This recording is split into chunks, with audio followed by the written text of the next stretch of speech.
پھر آدم علیہ السلام کی کہانی بیان کرنے کے بعد ایک انتہائی اہم مسئلہ انسانی زندگی کا یہ صورت قرآن کا مطالعہ کرنے والوں کے سامنے لے آئی۔ ارشاد ہوا، یا بنی آدم قد انزلنا علیکم لباسا یواری سوآتکم وریشا، اے آدم کی اولاد، ہم نے تم پر لباس اتارا۔ قرآن حکیم کے الفاظ غور طلب ہیں۔ قرآن کے اتارنے کی بات کی جائے، ہر آدمی سمجھ جاتا ہے کہ یہ مقدس صحیفہ ہے جس کے نزول کی بات ہو رہی ہے۔ یہاں تک کہ اگر کہا جائے کہ تورات اتاری، انجیل اتاری، تو بات سمجھ میں آتی ہے، روح اس کو قبول کر لیتی ہے کہ یہ مذہبی صحیفے ہیں، ان کو آسمان سے اتارا گیا۔ کیا یہ عجیب بات نہیں؟ اور کیا یہ غور کرنے والی بات نہیں ہے کہ اللہ رب العالمین نے جو نزول کے الفاظ قرآن کے لیے استعمال کیے، آسمانی اور الہامی کتابوں کے لیے استعمال کیے، وہی لباس کے لیے استعمال کیے، اور کہا کہ ہم نے لباس اتارا۔ اتارنے کا مطلب یہ ہے کہ لباس پہننا انسان کی فطرت میں اللہ رب العالمین نے رکھ دیا۔ یا بنی آدم قد انزلنا علیکم لباسا یواری سوآتکم، وہ لباس جو تمہارے شرم کے مقامات کو ڈھانپ لیتا ہے اور ڈھانپتا ہے، وریشا، اور تمہاری آرائش کا ذریعہ ہے۔ لباس کے تین ہی مقاصد ہو سکتے ہیں جن کی طرف قرآن مجید نے اشارہ کیا۔ سب سے پہلے تو لباس جو ہے وہ انسان کی فطری ضرورت ہے۔ اگر آپ کے سامنے کوئی ایک کاغذ پڑا اور آپ کو یقین ہو جائے کہ یہ قرآن کا کاغذ اور صفحہ ہے، تو آپ کے اندر فطرت موج مارے گی اور آپ فوراً اس کاغذ کو اٹھا کر چوم لیں گے اور اس کو آنکھوں کے ساتھ لگا لیں گے۔ یہ آپ کی فطرت ہے کہ جو مذہبی تقدسات ہیں ان کے لیے دعوت نہ بھی ہو تو وہ جیسے جھرنے پھوٹتے ہیں وہ فطرت سے پھوٹ جاتے ہیں۔ بیان لباس کا معاملہ بھی یہی ہے کہ آدم علیہ السلام کو جس وقت کہا یا آپ گندم کا دانہ کھا لیں، تو وہ جس وقت کھا چکے تو جو جنتی لباس تھا وہ اتار لیا گیا۔ تو فطرت میں ان کے، طبیعت میں ان کے لباس تھا، تو وہ وہاں کے پتوں کے ساتھ اپنے جسم کو ڈھانپنے لگ گئے۔ اگر آپ اس دور میں بھی دیکھیں، انسان دن بدن زیادہ برہنہ ہوتا چلا جاتا ہے، لیکن 4 انچ کی پٹی وہ پھر بھی مقام شرم پر رکھتا ہے، اور یہ لادین معاشروں کے اندر بھی رکھتا ہے۔ شاید یہ اس لیے کہ انسان کی طبیعت میں اللہ نے شرم و حیا رکھا ہے اور لباس رکھا ہے، وہ جتنا بھی تنگ کرے، سمیٹے، کاٹے اور اس کو جناب اپنے جسم سے دور کرنے کی کوشش کرے، اس کی فطرت میں ہے کہ پھر بھی وہ مقامات شرم جو ہے ان کو چھپانے کی کوشش کرتا ہے۔ یہ لباس کا پہلا مقصد۔ دوسرا، جمالیاتی قدر، کہ لباس پہنو تو انسان اچھا بھی لگتا ہے، خوبصورت بھی لگتا ہے۔ جتنا ذوق اعلیٰ ہوتا ہے اور جتنی طبیعت بالا ہوتی ہے، وہ لباس میں انتخاب میں بھی وہ بالا پن آتا ہے، اور جس وقت لباس پہنے جاتے ہیں تو شخصیت جو ہے اس سے اعلیٰ دکھائی دینے لگ جاتی ہے۔ انگریزی کا محاورہ ہے، dress and address indicate the personality. انسان کا خطاب اور اس کا لباس اس کی شخصیت کا مظہر ہوتا ہے کہ وہ کیسا ہے۔ یہاں وریشہ کہہ کر، اگرچہ اس کا معنی ریشہ، یہ پرندوں کے پروں کو ریشہ سے تعبیر کی جاتے ہیں، اللہ نے ان میں بھی جمالیاتی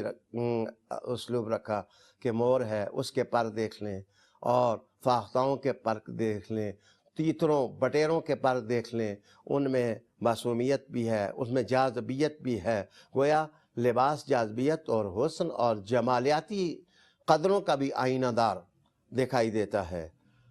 اس کے بعد قرآن مجید نے تیسری چیز یہ گرمی سردی سے بھی بچاتا ہے۔ لیکن یہ اسلوب ہے قرآن حکیم کا کہ آپ محسوس کریں، سنیں۔ وَلِبَاسُ التَّقْوَىٰ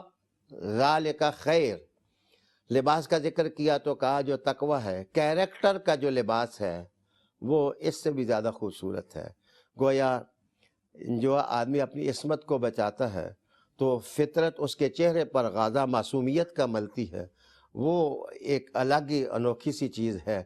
جس کو لفظوں میں نہ بیان کیا جا سکتا ہے اور نہ حرفوں میں اس کو پڑھا جا سکتا ہے۔ یہ انسان کا چہرہ ہی ہے، وہ اپنی دل آویزی کے ساتھ لوگوں کی روحوں میں اور دلوں میں اتر جاتا ہے۔ اس کے بعد ایک حوالہ دیا قرآن مجید نے، یا بنی آدم لا یفتننکم الشیطان کما اخرج ابویکم من الجنت ینزع عنہما لباسہما۔ انسان کو چوکنا کرنے کے لیے، اس کی فطرت کو بیدار کرنے کے لیے، اسے غفلت کے ماحول سے نکالنے کے لیے قرآن حکیم نے کہا کہ دیکھو، یاد کرو کہ تمہارے باپ آدم کو شیطان نے کس طرح لباس سے محروم کر دیا، اور وہ درخت کے پتوں کے ساتھ اپنے جسم کو لپیٹنے لگ گئے۔ آگے کہا شیطان تمہیں بھی ننگا کرنا چاہتا ہے، شیطان تمہیں بھی برہنہ کرنا چاہتا ہے، شیطان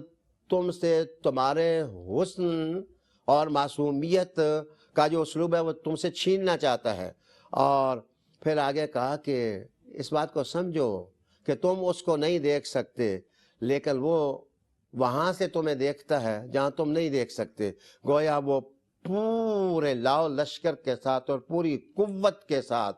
اولاد آدم کو شرم و حیا کی قدروں سے محروم کرنے پر تلا ہوا ہے۔ اس کے بعد ایک اور اہم سبق سورہ اعراف کے اندر دیا گیا، وہ ہے کل امر ربی بالقسط، محبوب فرما دو کہ میرے رب نے مجھے عدل اور انصاف کا حکم دیا ہے۔ قرآن مجید پڑھنے والے دوستو،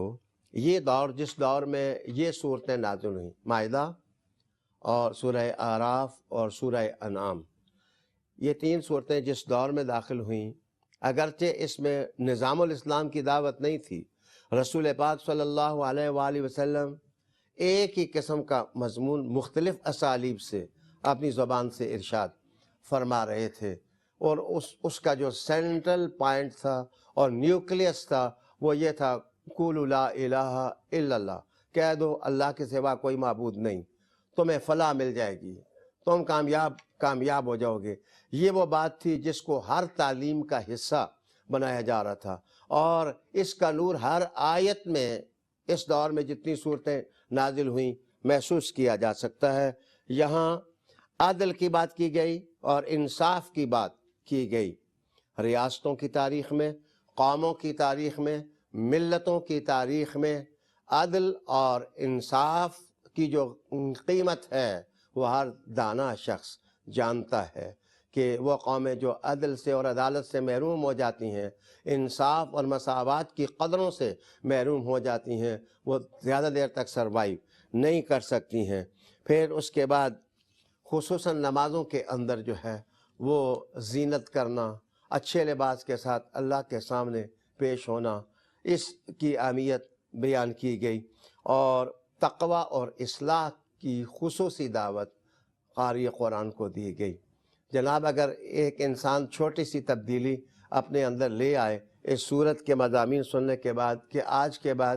میں نے تقوی کی راہ اپنانی ہے، ہر اچھی چیز جو دین میں ہے اس کو اپنانے کی کوشش کرنی ہے، اور اصلاح کا مطلب یہ ہے کہ جو شخصیت کے اندر کھڈے پڑ چکے ہیں اور ناہموار ہو گئی ہے شخصیت، میں نے کوشش کر کے وہ ناہموار پن اپنی شخصیت سے دور کرنا ہے، اور مذہب کی روشنی میں، دین کی روشنی میں، تعلیم رسالت کی روشنی میں میں نے اپنے آپ کو درست کرنے کی کوشش کرنی ہے۔ پھر اس کے بعد جناب اس صورت کے اندر اعراف مقام کا ذکر کیا گیا۔ یہ جنت اور دوزخ کے درمیان ایک اونچا مقام ہے جس کا نام ہے اعراف، اور اسی نام پر اس صورت کا نام جو ہے وہ رکھ دیا گیا۔ پھر جس طرح جنتیوں اور دوزخیوں کے درمیان مکالمہ ہوگا، وہ ایک دوسرے سے باتیں کریں گے، اس کا روحانی نقشہ جو ہے وہ اس صورت میں بیان کیا گیا ہے۔ عالی جناب، پھر اس کے بعد شروع ہوتے ہیں پھر وہی لطیف کہانیوں کے سلسلے، تاکہ انسان بڑی آسانی کے ساتھ اور اچھے طریقے کے ساتھ اللہ تعالیٰ کی طرف سے جو صحیفہ نازل ہوا ہے اس کی تعلیمات کو ڈائجسٹ کر سکے اور فالو کر سکے۔ حضرت نوح علیہ السلام کی بات کی گئی ہے، نوح علیہ السلام کے بعد حضرت ہود علیہ السلام کی بات کی گئی ہے، حضرت صالح علیہ السلام کی بات کی گئی ہے، حضرت لوط علیہ السلام کی بات کی گئی ہے، اور اس طرح اور انبیاء علیہ السلام کا بھی ذکر کیا گیا ہے۔ کچھ کا نام لیا گیا ہے اور کچھ کا نام نہیں لیا گیا۔ تو یہاں میں ایک بات کہوں گا، ان میں جن تعلیمات پر زور دیا گیا ہے وہ قابل توجہ ہیں۔ مثلاً یہ باٹ اور تول کا نظام، درم برم ہو جانا اور اس میں ڈنڈی مارنا، اس پر ماضی کے حوالے سے قرآن نے کہا کہ ایک نبی کی قوم باٹ اور تول کا نظام جس وقت درم برم کر چکی اور فسادات کا شکار ہو گئی تو اللہ کے عذاب نے ان کو گرفتار کر لیا۔ خصوصاً میں کہنا چاہوں گا کہ لوط علیہ السلام کے حوالے سے ہم جنس پرستی کی مذمت کی گئی، اور ماضی کے حوالے سے جس طرح یہ انارکی اس دور میں پیدا ہوئی اور اس نے جس طرح تباہیاں مچائیں اور زمین کو الٹ پلٹ کر دیا گیا اور تاریخ کو زیر و زبر کر دیا گیا، قرآن حکیم فرقان مجید نے اس کا بھی حوالہ دیا۔ اور پھر خطیب الانبیاء نے جس طرح اپنی قوم کو درستگی کی طرف اور بہتری کی طرف لانے کی کوشش کی گئی، اسے بطور مثال قرآن حکیم فرقان مجید نے بیان کیا۔ یہ سلسلہ ایک لطیف مثال کی صورت میں ملایا گیا کہ اچھی زمین اچھا دانہ اگاتی ہے اور اچھی فصل پیدا کرتی ہے، اور جو زمین ٹھیک نہیں ہوتی اس میں سوائے